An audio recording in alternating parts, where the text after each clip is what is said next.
Good evening everyone. मैं doctor Pankaj Kumar फिर से नए टॉपिक के साथ जुड़ा हूं। अभी इंसुलिन इस बार का टॉपिक है इंसुलिन रेजिस्टेंस। तो अभी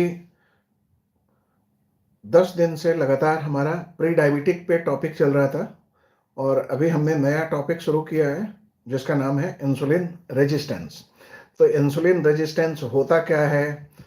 अच्छा, हमने जो डिस्कस किया है वो प्री डायबिटीज डिस्कस किया था। तो प्री डायबिटीज क्या होता है, कैसे होता है, इसके साइड इफेक्ट क्या हैं, इसके कॉम्प्लिकेशंस क्या हैं, फ्यूचर में किसको होगा या फिर अभी जिसको है तो उसको कैसे ठीक करेंगे। तो ये सारे चीज़ों पर हमने एक एक करके सब कुछ डिस्कस किया है। अब जो दूसरा टॉपिक हम लेके आए हैं वो है इंसुलिन रेजिस्टेंस। तो इंसुलिन रेजिस्टेंस बेसिकली होता क्या है, इस पे बात करेंगे। और इंसुलिन रेजिस्टेंस होता क्या है, एक तो उस पे बात किए। दूसरा है कि अर्ली वार्निंग साइन क्या है, इंसुलिन रेजिस्टेंस का अर्ली वार्निंग साइन क्या है, कैसे पता चलेगा कि हाँ किसी को इंसुलिन रेजिस्टेंस हो रखा है। तो एक तो अर्ली वार्निंग साइन देखेंगे, और कौन है ऐसा लोग दुनिया में जो इंसुलिन रेजिस्टेंस के रिस्क पे खड़ा है कि उसको पॉसिबल है कि इंसुलिन रेजिस्टेंस होगा, और डॉक्टर को कब दिखाना चाहिए, कब जाना चाहिए डॉक्टर के पास। तो इसके लिए भी हम आपको बताएंगे। तो एक एक करके शुरू करते हैं और इस पे डिस्कस करते हैं। जो लोग अभी डायरेक्टली देख रहे हैं मुझे, जो लोग डायरेक्टली देख रहे हैं वो तो सुनेंगे ही, जो बाद में सुनेंगे उनके लिए मैं बता दूं कि आप चाहें तो हमसे व्हाट्सएप कम्युनिटी के पर भी जुड़ सकते हैं। और कभी अगर लेट हुआ आने में या फिर कुछ भी इंफॉर्मेशन देना रहे तो हम आपसे शेयर कर सकते हैं वो इंफॉर्मेशन। और उसके लिए आपको जो है ना हमारे व्हाट्सएप ग्रुप से जुड़ना पड़ेगा। व्हाट्सएप का एक ग्रुप है, उस ग्रुप से जुड़ जाएंगे तो डाइट प्लस माइनस के नाम से अगर आप जुड़ते हैं, सर्च करिएगा व्हाट्सएप पे, इसमें ग्रुप में, चैनल में, सॉरी, व्हाट्सएप चैनल में डाइट प्लस माइनस के नाम से सर्च करेंगे तो आपको मिल जाएगा। और अगर किसी को नहीं समझ में आए कि कब कैसे जुड़ना है तो वो बस मुझे इस पे मैसेज छोड़ देना, वीडियो के लास्ट में मैसेज छोड़ दें तो फिर हम जुड़ जाएंगे। अच्छा, तो सबसे पहला क्वेश्चन देखते हैं कि जो लोग नए ज्वाइन किए हैं उनके लिए आज जो हमारा सेशन है वो है इंसुलिन रेजिस्टेंस पे, और हमारा मेन जो फोकस है वो है कि कारण क्या है इंसुलिन रेजिस्टेंस होने का, पहले इंसुलिन रेजिस्टेंस होता क्या है, कारण क्या है इंसुलिन रेजिस्टेंस होने का, और अर्ली वार्निंग साइन क्या है, कैसे पता चलेगा कि हाँ किसी को इंसुलिन रेजिस्टेंस हो रखा है। तो अगर पहले वार्निंग साइन अगर पता चल जाए तो उससे वो बचाव कर सकता है। तो ये है। और ऐसे कौन से लोग हैं जिनको इंसुलिन रेजिस्टेंस होने का खतरा बना हुआ है, तो वैसे लोगों को भी बेसिकली चिन्हित करना है और उनको भी बचाने की कोशिश करनी है। अब देखो, हम तो कर सकते हैं कि बोल सकते हैं, बचना ना बचना ये आपके ऊपर डिपेंड करता है। आप कितना ईमानदारी से फॉलो करते हो, कैसे करते हो, ये आपके ऊपर डिपेंड करता है। तो चलिए पहले सबसे पहला देखते हैं कि इंसुलिन रेजिस्टेंस होता क्या है। तो इंसुलिन रेजिस्टेंस बेसिकली एक दिया गया है, क्यों कि आप शुरुआत से समझिए कि जो भी खाना हम खाते हैं, ये खाना जाता कहाँ है, ये खाना बेसिकली जाता है पेट में, और पेट में 4 घंटे तक वो खाना पड़ा हुआ रहता है। और ये खाना जब पेट के बाद 4 घंटे के बाद जब वो बड़ी आंत में जाता है, छोटी आंत में जाता है, और छोटी आंत में जो काम का सामान है वो सारा एब्जॉर्ब होके ब्लड के अंदर चला आता है। सपोज कि आपने जो भी खाया वो खाना बेसिकली क्या होगा, वो खाना टूटेगा, 4 घंटे तक पेट के अंदर पड़ा हुआ रहेगा, वो खाना टूटेगा, टूट करके वहां से शुगर निकलेगा, मिनरल निकलेगा, प्रोटीन का एमाइनो एसिड्स निकलेगा, फैटी एसिड्स निकलेगा, ये सारा कुछ जो है वो ब्लड के अंदर चला जाएगा। अब ब्लड के अंदर जाने से सॉल्यूशन नहीं मिलना है, ब्लड के अंदर जो है वो पहुंच गया। अच्छा, वो ब्लड के अंदर जो खाना का आइटम पहुंचा है, वो खाना का आइटम पूरे शरीर के ब्लड के पाइप में जो है ना वो फैल गया। तो जिस पाइप से हमने खून दिया, ये वाला जो पाइप होता है, इस पाइप से हमने खून दिया, उसी उस पाइप में भी जो है ना वो शुगर दौड़ने लग गया और एमाइनो एसिड्स दौड़ने लग गया और फैटी एसिड्स दौड़ने लग गया। लेकिन हमारा कंसर्न कभी भी फैट और प्रोटीन को लेकर के नहीं है। अभी अभी जो मेन कंसर्न है वो कंसर्न है इन शुगर को लेकर के। तो शुगर जो है ना वो ब्लड के पाइप में दौड़ रहा है, ठीक है। अब ये शुगर जो ब्लड के पाइप में दौड़ रहा है, इस शुगर का होगा क्या? ये शुगर वहां पर वैसे ही पड़ा हुआ रहेगा अनलेस अनटिल कि आपका इंसुलिन बनाने का जो प्रोसेस है ना शरीर के अंदर वो बहुत ही अच्छा हो।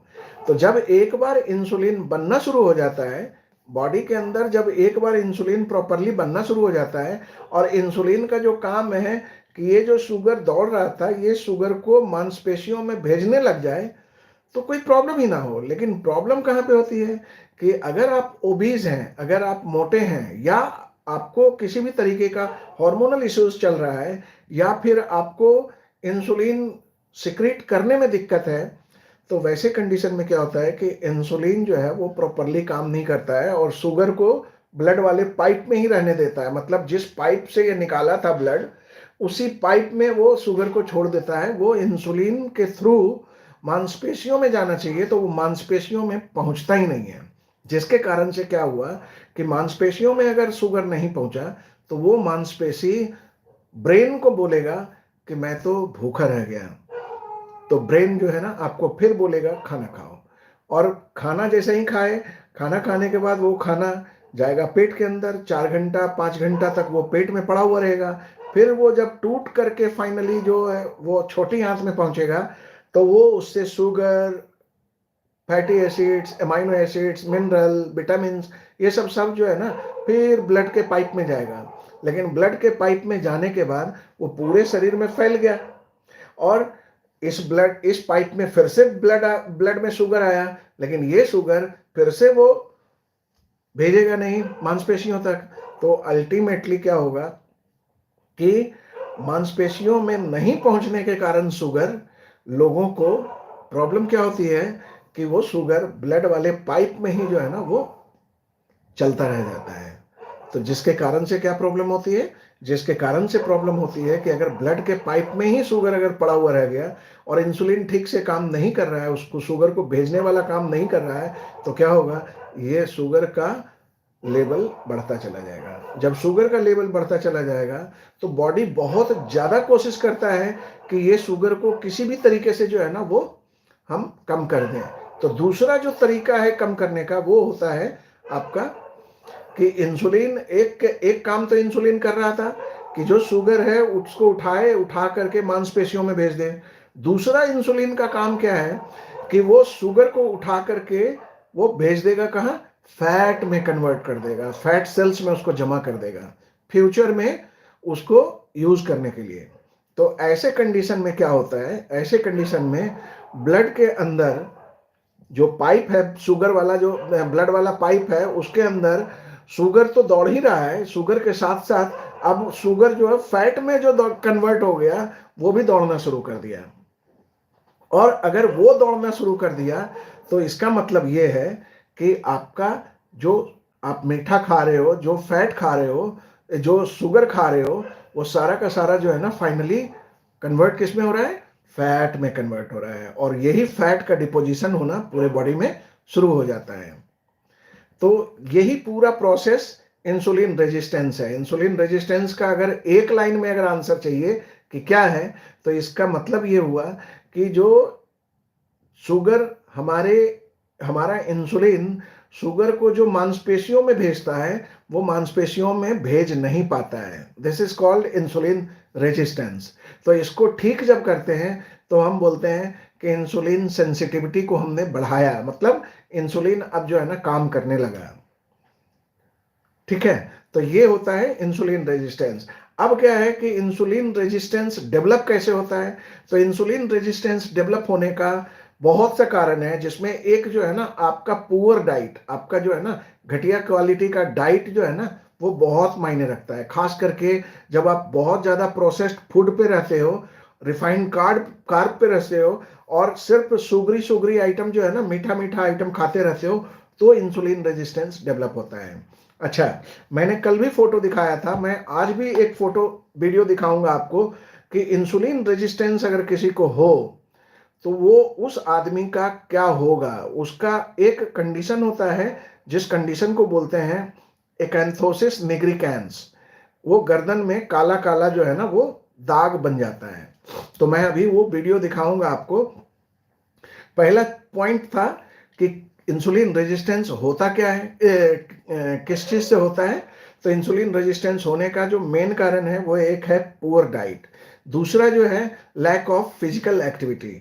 तो आप अगर काम बिल्कुल नहीं करते हो, आपका जो है वो दिन भर एक्टिविटी करते ही नहीं, कुछ भी सेडेंट्री बैठे रहते हो, तो इंसुलिन जो है वो भेज नहीं पाता है। इंसुलिन कहाँ नहीं भेज पाता है? शुगर को मसल्स तक नहीं भेज पाता है, तो इंसुलिन रेजिस्टेंस डेवलप हो जाता है। तीसरा है, अगर आपका वेट गेन हो रहा है, बहुत ज़्यादा आपने वेट गेन कर लिया, तो आपका जो है ना इंसुलिन रेजिस्टेंस डेवलप होगा। चौथा होता है क्रोनिक स्ट्रेस। अगर आप बहुत लंबे समय से आप स्ट्रेस में पड़े हुए हैं तो इंसुलिन रेजिस्टेंस डेवलप हो सकता है।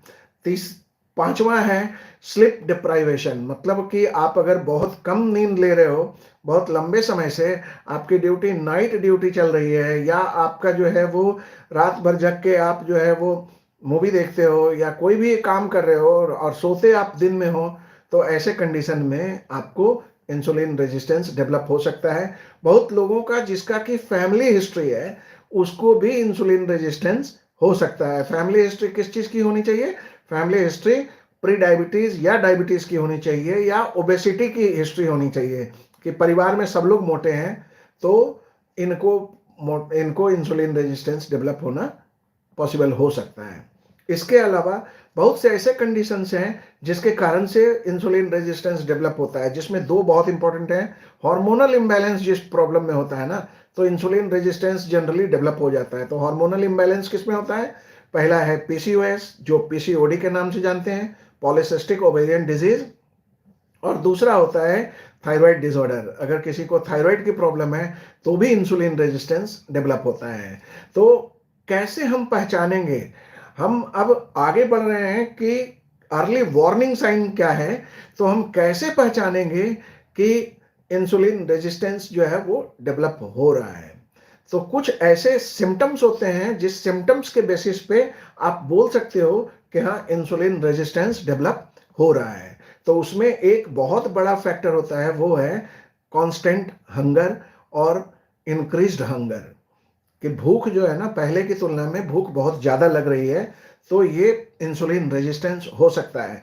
दूसरा है कि अनएक्सप्लेन्ड फटिग रहे, आप दिन भर थके हुए रहो, आपको जो है ना दिन भर ऐसा लगे कि जैसे आपको ये अंदर जान ही नहीं है, बिल्कुल बिल्कुल बेकार सा फील हो, तो इंसुलिन रेजिस्टेंस हो सकता है, पॉसिबल है। आप अगर मोटे हैं और आपके अंदर जान नहीं लग रहा है तो पॉसिबल है कि इंसुलिन रेजिस्टेंस से आप जो है ना जूझ रहे हो। और इसके अलावा अगर वेट गेन अचानक से बहुत ज़्यादा हो जाए तो इंसुलिन रेजिस्टेंस हो सकता है। प्लस इसके अलावा है कि अगर किसी को नेक एरिया पे डार्क है पूरा, या ब्रेस्ट के नीचे डार्क है, या फिर जितने भी फोल्ड्स बॉडी में है, ये जो फोल्ड होता है हाथ का, इसके ऊपर डार्क है, इसमें डार्क है, नकल्स में डार्क है, तो ये इंसुलिन रेजिस्टेंस हो सकता है और इसके कारण से लोगों को परेशानी होती है। अब मैं एक वीडियो दिखा रहा हूं, आप एक वीडियो देखिए। गर्दन देखिए इनका, ये गर्दन जो है ना वो काला काला जो दिख रहा है, ऐसे ही गर्दन हो जाते हैं इंसुलिन रेजिस्टेंस में। तो वैसा कोई भी आदमी जिसको कि इस तरीके का गर्दन काला काला दिखता है, तो उसको सतर्क हो जाना चाहिए कि उसको इंसुलिन रेजिस्टेंस डेवलप हो रहा है। तो ऐसे कंडीशन को कभी भी हल्के में नहीं लेना चाहिए। ये ट्रीटमेंट करवाने वाला कंडीशन है, जहां पर कि आपको हर हाल में ट्रीटमेंट होना चाहिए। और इसका ट्रीटमेंट मैं अभी आगे बढ़ूंगा तो इसका ट्रीटमेंट भी बताऊंगा कि कैसे आप ट्रीट करोगे। आज के लिए तो हमारा टॉपिक ये है कि हम बेसिक्स पहले डिस्कस करें। तो ये हो गया कि आपका जो है वो स्किन का जो पैच है, डार्क पैच जो स्किन पे है, ये जहां डेवलप होना शुरू हुआ, मतलब कि स्थिति गंभीर हो चुकी है। ठीक है, इस कंडीशन को क्या बोलते हैं? इस कंडीशन का नाम है एकैंथोसिस निग्रिकेंस। तो ये जनरली नेक पे होता है, आर्मपिट में होता है, ब्रेस्ट के नीचे होता है, बॉडी के हर फोल्ड में होता है। तो ऐसा अगर किसी को डेवलप हो रहा है तो झिझक नहीं करना चाहिए और इसका इलाज आगे के लिए इलाज करवाना चाहिए। इलाज करवाने से ये ठीक हो जाता है। लेकिन अगर आपने डर्मेटोलॉजिस्ट या किसी स्किन वाले डॉक्टर के पास आप दौड़ोगे तो इसमें जो है ना बेसिकली कोई ऐसा क्रीम, ऐसा मलहम नहीं होता है जिसके कारण से ये बेटर हो जाए। इसको ठीक करने का सिर्फ एक ही तरीका है कि आपका जिस कारण से ये डेवलप हुआ है उस कारण को पहचान के उसको करेक्ट करना, तभी ये ठीक हो जाएगा। इसके अलावा जो होता है सिम्टम में, हमने अभी तक बताया कि इंक्रीज्ड हंगर होता है, अनएक्सप्लेन्ड वेट गेन होता है, अनएक्सप्लेन्ड फटीग होता है और डार्क पैचेज होते हैं स्किन के ऊपर। इसके अलावा फ्रीक्वेंट यूरिनेशन होता है, आपको बार बार पेशाब लगेगा। इसके अलावा डिफिकल्टी लूजिंग वेट, कि आप जो है ना वो वेट नहीं लूज कर पाते हो, बहुत मुश्किल है वेट लूज कर पाना ऐसे लोगों में। और ब्रेन फॉग की स्थिति हमेशा बनी रहती है। ब्रेन फॉग मतलब कि आप जहां पर हो वहां पर ना हो करके आप कहीं और हो, बट आप वहां पे हो। जैसे कि आप कहीं मीटिंग में हो, कहीं घर पे हो, आप काम कर रहे हो, लेकिन लोगों का बात आपके दिमाग तक जो है ना पेनेट्रेट नहीं करता है, तो इसका मतलब है कि आप ब्रेन फॉग में पड़े हुए हो। तो मतलब कॉन्सेंट्रेट नहीं होता है, कोई भी चीज आप कॉन्सेंट्रेट नहीं कर पाते हो, आप भूल जाते हो, फॉरगेटफुलनेस रहता है हमेशा, जो है ना कुछ भी आपको याद नहीं रहता है। तो वैसे कंडीशन में इस चीज को बेसिकली ठीक करने का एक ही तरीका है, लाइफस्टाइल मॉडिफिकेशन। अगला जो प्रॉब्लम है, अगला जो सिम्टम है इसमें, अर्ली वार्निंग साइन है, वो है हाई ब्लड प्रेशर और कोलेस्ट्रोल। अगर किसी का कोलेस्ट्रोल बहुत हाई है, अगर किसी का ब्लड प्रेशर बहुत हाई है, या किसी को प्री डायबिटीज डेवलप हो रखा है, या किसी को डायबिटीज हो रखा है, तो पॉसिबिलिटी है कि इनका जो है ना इंसुलिन रेजिस्टेंस में ये रहे होंगे। क्योंकि ये पहले, सबसे पहले स्टार्ट होता है इंसुलिन रेजिस्टेंस। नहीं अगर कोई केयर किए तो धीरे धीरे ये स्किन कलर चेंज होना शुरू होता है, फिर धीरे धीरे ये फैटी लिवर डेवलप करता है, और अगर आपने नहीं ध्यान दिया तो ये धीरे धीरे प्री डायबिटीज डेवलप करता है, कोलेस्ट्रॉल गड़बड़ करता है, बीपी आता है, और ये फिर धीरे धीरे डायबिटीज की तरफ जाता है और फाइनली ये डायबिटीज करता है। तो इससे पहले की स्थिति हाथ से निकल जाए और खराब हो जाए, इसके लिए जरूरी है कि आपको अर्ली सिम्टम को पहचानिए और पहचान के उसका ट्रीटमेंट करना जरूरी है। अब है कि ऐसे कौन से लोग हैं जो इसके रिस्क पे होते हैं, जिनको कि इसके हो जाने का रिस्क हमेशा बना हुआ रहता है। ऐसा कौन सा सबसेट है पॉपुलेशन में जिसको कि आपको निकालना है और निकाल करके उसको ठीक करवाना है। तो सबसे पहला है वैसा कोई भी आदमी जो सेडेंट्री लाइफस्टाइल फॉलो करता है, मतलब कि सारा दिन बैठे रहने वाला, या फिर घर से निकले, ऑफिस गए, चेयर पे बैठे, दिन भर चेयर पे काम किए, घर आए, सोफा पे बैठे, खाना सोफा पे ही खाए, और उसके बाद फिर जो है वो सो गए। ना बच्चों से खेलना, ना घर पे आके कोई अपना लाइफ को एंजॉय करना, बस दिन भर थकावट रहना और दिन भर जो है वो पड़े रहना। कोई नया काम करने की इच्छा जो है ना बिल्कुल मर जाती है, खत्म हो जाती है। कोई नया काम आप स्टार्ट नहीं कर सकते हो, आपको ऐसा फील होता है जैसे शरीर में कोई जान ही नहीं है। तो ऐसे कंडीशन में आप इस चीज में फंसे हुए रहते हो, इंसुलिन रेजिस्टेंस में। तो एक तो है कि जो सेडेंट्री लाइफस्टाइल है वो लोग बहुत प्रोन है इंसुलिन रेजिस्टेंस डेवलप होने के।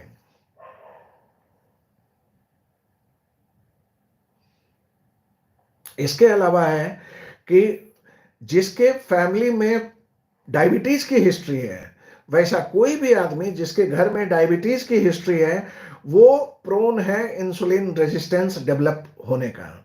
तो अगर आपके घर में किसी को भी, मदर को, फादर को, मदर साइड में, फादर साइड में किसी को भी नियर में बहुत फैमिली हिस्ट्री में रहा, दादाजी को था या दादी को था, तो पॉसिबिलिटी है कि ये आपको भी हो सकता है। तो इसलिए ऐसा कोई भी आदमी जिसके फैमिली में इंसुलिन रेजिस्टेंस होने की संभावना बढ़ गई है, किस कारण से, डायबिटीज के कारण से, या प्री डायबिटीज के कारण से, या ओबेसिटी के कारण से, तो वो रिस्क पे हैं, वैसे लोग रिस्क पे हैं, उसके घर वाले रिस्क पे हैं। अब आजकल आप देखोगे तो बच्चों का जो लाइफ़स्टाइल है ना इंडिया के अंदर, इंडिया क्या बोलो आप पूरे वर्ल्ड में बोलो, तो बच्चों का जो लाइफ़स्टाइल है ना, वो बहुत ही बिगड़ा हुआ है, बहुत बिगड़ा हुआ है। एक तो स्क्रीन टाइम बहुत होता है, ऊपर से सेडेंटरी लाइफ़स्टाइल बहुत ही सेडेंटरी हो गया बच्चों का। आउटसाइड खेलना अभी बहुत कम बच्चे जाते हैं आउटसाइड खेलने, प्लस उनका खान-पान जो है ना वो पूरा का पूरा जो है वो हाई कार्बोहाइड्रेट का वाला फूड होता है। बच्चे बहुत चिकना-चिकना आइटम खाना पसंद करते हैं, वैसा कोई भी जो हेल्दी आइटम होगा ना, बच्चे जनरली मुँह में डालना पसंद नहीं करते हैं। तो इस कारण से प्रॉब्लम क्या होती है? इस कारण से इंसुलिन रेजिस्टेंस उनको भी डेवलप होता है। तो आप देखोगे बहुत से बच्चों का गर्दन जो है ना वो काला-काला दिखेगा। जबकि वो काले हैं नहीं, उनका स्किन बहुत फेयर है, लेकिन जब आप गर्दन देखोगे, जब उनका आप नेक देखोगे, आर्मपिट देखोगे, तो आपको ब्लैक-ब्लैक दिखेगा। तो ऐसा कोई भी आदमी जिसको कि ऐसा दिख रहा है, तो वो प्रोन है डेवलप होने का। अगर उसके फैमिली में हिस्ट्री है, तो वो बंदा प्रोन है इंसुलिन रेजिस्टेंस डेवलप होने का। तो अगर ऐसा आपके साथ भी चल रहा है, तो संभल जाइए। इसके अलावा है वैसे कोई भी आदमी जिनको हार्मोनल प्रॉब्लम चल रहा है, जैसे पीसीओडी, सपोज कोई लड़की है जिसको कि पीसीओडी की हिस्ट्री है और वो जानती है, उसका सारा इवैल्यूएशन हो चुका है कि पीसीओडी है, तो उसको इंसुलिन रेजिस्टेंस होने का चांस बहुत ज़्यादा है। तो अगर इंसुलिन रेजिस्टेंस होने का चांस बहुत ज़्यादा है, तो इसका सीधा मतलब है कि उसको प्री डायबिटीज़ होने का चांस बहुत ज़्यादा है, उसको फैटी लिवर होने का चांस बहुत ज़्यादा है, उसका फ्यूचर में डायबिटीज़ होने का चांस बहुत ज़्यादा है।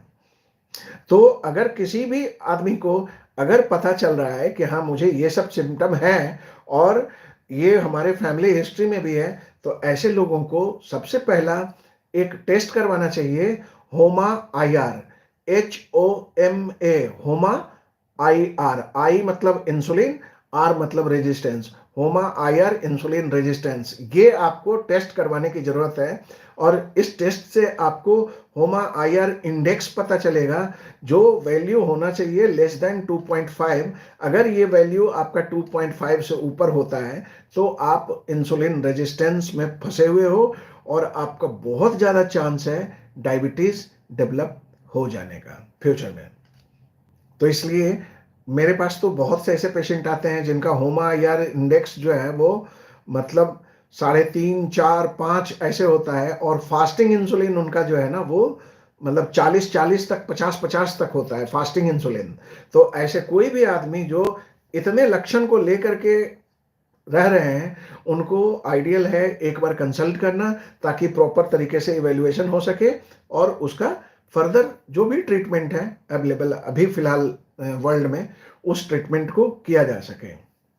इसके अलावा है वैसे कोई भी आदमी जो मोटे हैं, उनका पॉसिबिलिटी है इंसुलिन रेजिस्टेंस डेवलप होने का। तो अगर कोई भी आदमी जो मोटे हैं, उनको अपना वजन को कम करने का कोशिश करना चाहिए, नहीं तो फिर ये इंसुलिन रेजिस्टेंस कहीं का नहीं छोड़ेगा। इसके अलावा है वैसा कोई भी आदमी जिसकी हैबिट्स बहुत अनहेल्दी हैबिट्स हैं, कि वो उसका कोई चीज़ फिक्स नहीं है, बहुत ही हैफज़ार्ड लाइफ जीता है, और कब खाता है, कब पीता है, कब उसका सोता है, कब जगता है, कब क्या करता है, कोई पता नहीं। ऐसे लोगों को बहुत ज़्यादा चांस होता है इंसुलिन रेजिस्टेंस डेवलप हो जाने का। तो अगर कोई भी आपके आस-पास में ऐसे लोग मिलते हैं, तो उनको ये वीडियो जो है ना शेयर करिए, या आपके फैमिली मेंबर में कोई किन्हीं को ये हो रखा है, तो उनको ये वीडियो शेयर कीजिए, वो देखेंगे, उनको थोड़ा-सा जो है मोटिवेशन आएगा कि हाँ, मुझे भी ठीक होना है। ठीक है? अब है कि आप कब डॉक्टर को कब दिखाओगे? कब डॉक्टर को दिखाना चाहिए? तो सबसे पहला है कि अगर अनएक्सप्लेन्ड वेट गेन हुआ है, तो आप डॉक्टर के पास इमीडिएटली जाओ। अगर आपका यूरिन बार-बार आना शुरू हो गया है, प्यास बार-बार लग रही है, भूख बहुत ज़्यादा लग रही है, एपेटाइट बहुत ही भयंकर वाली है, तो ऐसे कंडीशन में आपको तुरंत डॉक्टर से मिलना चाहिए। और अनएक्सप्लेन्ड फटीग, आप जैसे बहुत बार होता है ना कि आप आपको पता नहीं चलता है कि आप जो है ना अनएक्सप्लेन्ड में आपको कोई बीमारी है, लेकिन आपको दिन भर थकावट लगता है। आप जो है ना बैठते हो तो ऐसा लगता है कि जैसे कोई पैर दबा दे, कोई हाथ दबा दे, कोई बॉडी का मसाज कर दे, और उसके बाद थोड़ी देर के लिए राहत मिलती है, उसके बाद फिर से सेम प्रॉब्लम रहती है।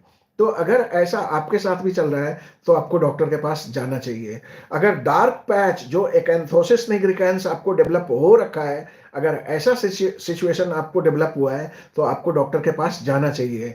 अगर आपका वेट लूज करने में दिक्कत हो रही है तो आपको डॉक्टर के पास जाना चाहिए। अगर आपका कोलेस्ट्रॉल बहुत हाई है और साथ में ब्लड प्रेशर भी बढ़ा हुआ है तो आप हो सकता है कि आप इंसुलिन रेजिस्टेंस में फंसे हुए हैं, तो आपको डॉक्टर के पास जाना चाहिए। अगर आपको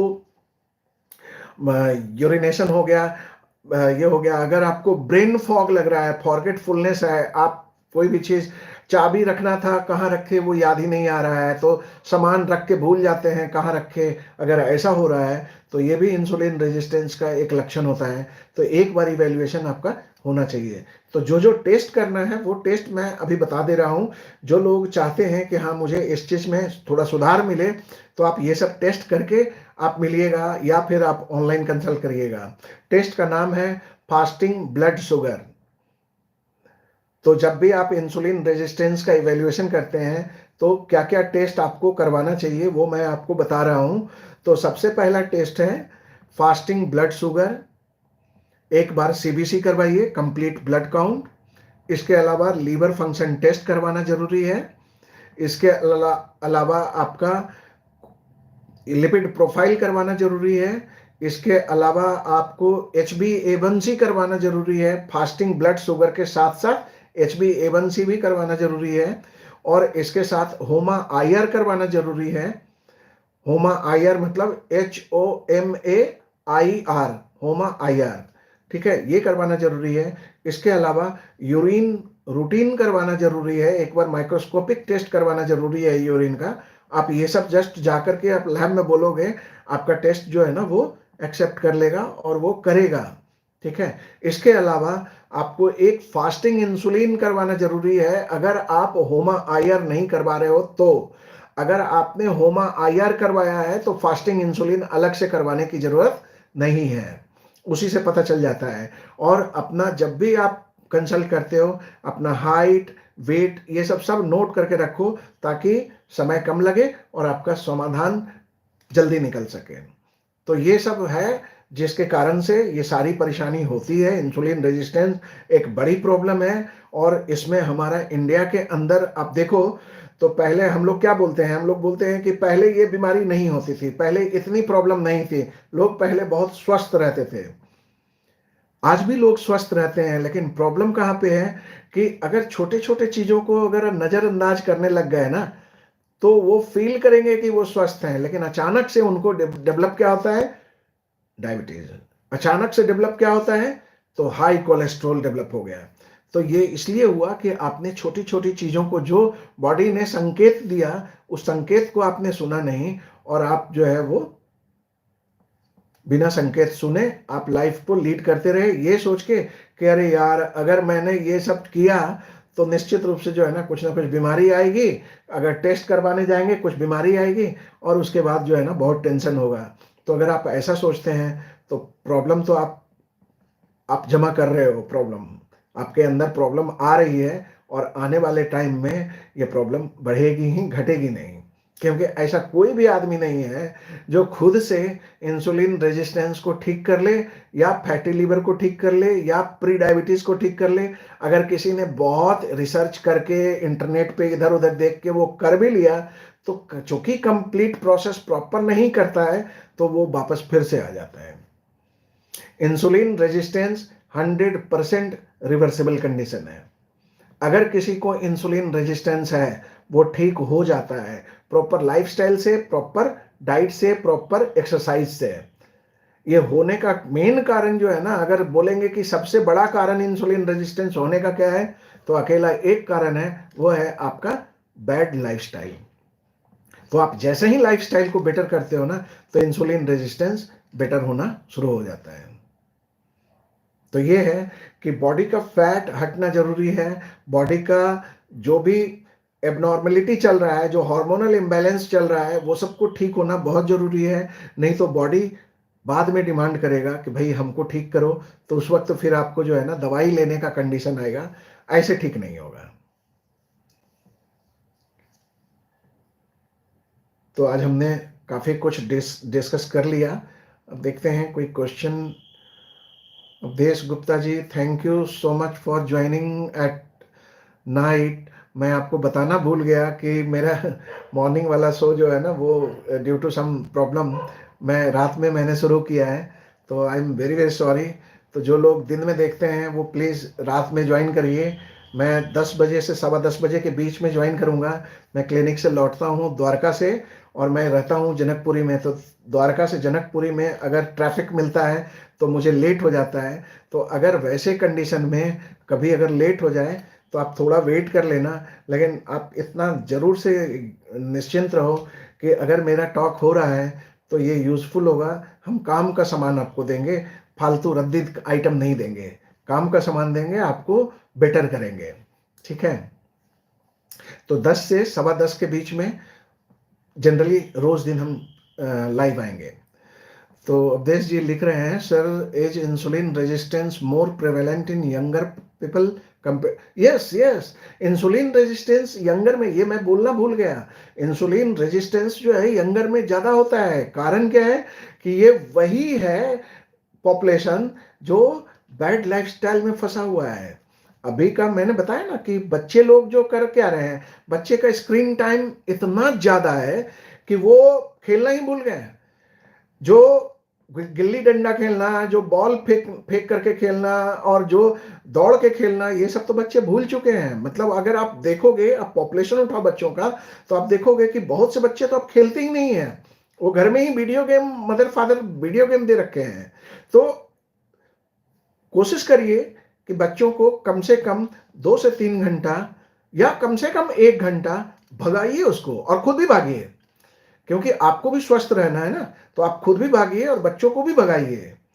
तो इस तरीके से, और यंगर पॉपुलेशन में होने का कारण ये है कि नॉर्मली क्या है ना, ये यंगर पॉपुलेशन जो है ना आउटसाइड फूड बहुत खाते हैं, इनका कार्बोहाइड्रेट इंटेक बहुत ज़्यादा होता है, घर पे प्रॉपर खाना नहीं खाते हैं क्योंकि इनका आउट बाहर जाना बहुत होता है, या फिर घर में जो पेरेंट्स हैं या फिर घर में जो उनके बड़े मेंबर हैं वो घर पे खाने के लिए बहुत आइटम्स लेके आते हैं, आउटसाइड फूड बहुत लाते हैं। तो इसके कारण से क्या है ना कि कंजम्पशन जो है वो यंगर पॉपुलेशन में ज़्यादा है आउटसाइड का। आप अगर कनॉट प्लेस चले जाओ, आप देखो कि कनॉट प्लेस में जितने भी मोमोज और ठेला वाले जो बेच रहे हैं सामान, और जो भी समोसे और ये सब जो बेच रहे हैं, तो ये खाने वाले पॉपुलेशन कौन है? ये तो सब यंगर पॉपुलेशन है।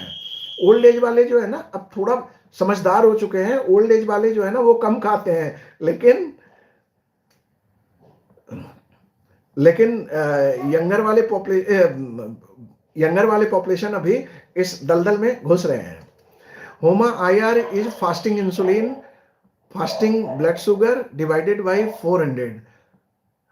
देखिए, ये सिर्फ होमा आईआर सिर्फ इसके बेसिस पे नहीं होता है। होमा आईआर में जो है ना टोटल 5 चीज है, टोटल 5 चीज कंसीडर करते हैं। उसमें फास्टिंग ग्लूकोज भी देखते हैं, उसमें HbA1c देखते हैं, फास्टिंग इंसुलिन देखते हैं, और बीटा सेल्स का एक एवरेज उस एज के हिसाब से कितना बीटा सेल्स बचा हुआ है उसको भी कंसीडर करते हैं, और सबको मिला करके फिर जो है ना वो इंडेक्स निकाल के देते हैं। तो होमा आईआर जो है ना वो होमा आईआर जो है एक बहुत ही एडवांस टाइप का प्रोग्नोस्टिक टेस्ट है, जिससे आप जो है ना पता लगा सकते हो कि डिजीज होगा या नहीं होगा, और अगर आपने ट्रीटमेंट लिया तो होमा आईआर कम हुआ कि नहीं हुआ।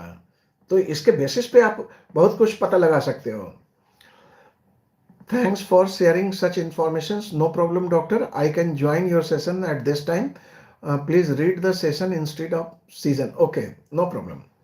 हाँ, तो ये जो इंसुलिन रेजिस्टेंस है ना, इस इंसुलिन रेजिस्टेंस को ठीक करने का सबसे बेस्ट तरीका होता है वो है लाइफस्टाइल मॉडिफिकेशन। और हम यहाँ पर डिस्कस ही यही करेंगे, हम बेसिकली डिस्कस ही यही करेंगे कि lifestyle modification different different disease के लिए कैसे करेंगे और क्या करेंगे। हम फिर बीच-बीच में हम डाइट प्लान्स जो है ना, वो हम ऐसे ही डाइट प्लान्स भी डालते रहेंगे। मैंने सबसे पहला डाइट प्लान दिया, ट्राइग्लिसराइड्स कम कैसे करें, तो पता नहीं कितने लोगों ने देखा, लेकिन जितने लोगों ने देखा, अगर उसमें 10% लोग भी अगर फॉलो करते हैं और अगर वो ठीक होते हैं, तो मेरा वीडियो डालना सफल है। मैंने उसके बाद अभी डायबिटीज़ डाइट प्लान डाला है। वो डायबिटीज़ डाइट प्लान लोग देख रहे हैं, अभी तक चल रहा है, वो काफ़ी अच्छा चल रहा है। तो डायबिटीज़ डाइट प्लान वाले लोग, जितने लोग यूज़ करें, बेटर है। लेकिन मैं सिर्फ़ यही बोलना चाहता हूँ आप लोगों से कि अगर आप यूज़ करते हो, तो आपसे एक विनम्र गुज़ारिश है कि आप कमेंट ज़रूर से करो। आप कम से कम लिखो तो कि हाँ, now I am following your diet plan, ताकि मुझे पता तो चले ना कि हाँ, दुनिया में मैं सिर्फ़ ऐसे ही मेहनत नहीं कर रहा हूँ, कोई फॉलो करने वाला है। तो आप लिखो, उसमें कमेंट करो। अगर आपको कोई क्वेश्चन है, तो उसमें कमेंट करके पूछो, मैं आंसर करूँगा। तो इस तरीके से जो है ना, नॉलेज शेयरिंग होगी। आपको कुछ अगर पता है, आपको लग रहा है कि हाँ, बताना चाहिए, तो आप कमेंट में आप बताओ। अगर मैं गलत होऊँगा, तो मैं उसको करेक्ट करूँगा। दुनिया में कोई भी आदमी परफेक्ट नहीं होता है, लेकिन क्या है ना, आपसी बातचीत से काफ़ी चीज़ों को सुलझाया जा सकता है। और हमारे यहाँ तो यही होता है, हमारे यहाँ पेशेंट आते हैं, बहुत ही बुरे-बुरे हालत में आते हैं, लाइफ़स्टाइल डिज़ीज़ को लेके आते हैं और धीरे-धीरे वो ठीक होके जाते हैं। तो ऐसे बहुत से पेशेंट हैं, मैं एक-एक करके पेशेंट से भी मिलवाऊँगा, जो हमारे लाइफ़स्टाइल प्रोग्राम को जॉइन करते हैं और उसको जो है ना, बहुत ही तसल्ली से, बहुत अच्छे से, बहुत टेक्निकली यूज़ करते हैं और वो ठीक भी होके जाते हैं। तो ये है, मैं एक-एक करके मैं सब कुछ शेयर करूँगा धीरे-धीरे। जैसे-जैसे भीड़ बढ़ेगी, जैसे-जैसे लोग ज़्यादा से ज़्यादा लोग जॉइन करेंगे, मैं अपने सेशन का टाइमिंग भी मैं थोड़ा इंक्रीज़ करूँगा। मैं कम से कम 1 घंटा करना चाहता हूँ। ये बोलना मैं 1 घंटा बोलना चाहता हूँ, ताकि आप लोगों को ज़्यादा से ज़्यादा दे सकूँ। तो I think thank you so much for such wonderful and highly useful session. ठीक है, thank you so much Awadhesh ji. तो जितने भी लोग अभी ज्वाइन किए, उनका तहे दिल से शुक्रिया, और जितने लोग बाद में ज्वाइन करेंगे, मैं एडवांस में उनको तहे दिल से शुक्रिया बोलता हूँ। और अगर आपको लगता है कि कोई पार्टिकुलर किसी चीज़ पे सेशन होना चाहिए, तो आप कमेंट में लिखिए, मैं निश्चित रूप से उसको ऐड करूँगा। और आपसे गुजारिश यही है कि आप जो है चैनल को सब्सक्राइब करके जाइए। चैनल को सब्सक्राइब करके रखेंगे, तो आपको नोटिफिकेशन मिलेगा, तो आप ज्वाइन कर सकते हैं। आज के लिए बस इतना ही। बहुत-बहुत धन्यवाद जुड़ने के लिए। स्वस्थ रहिए, मस्त रहिए।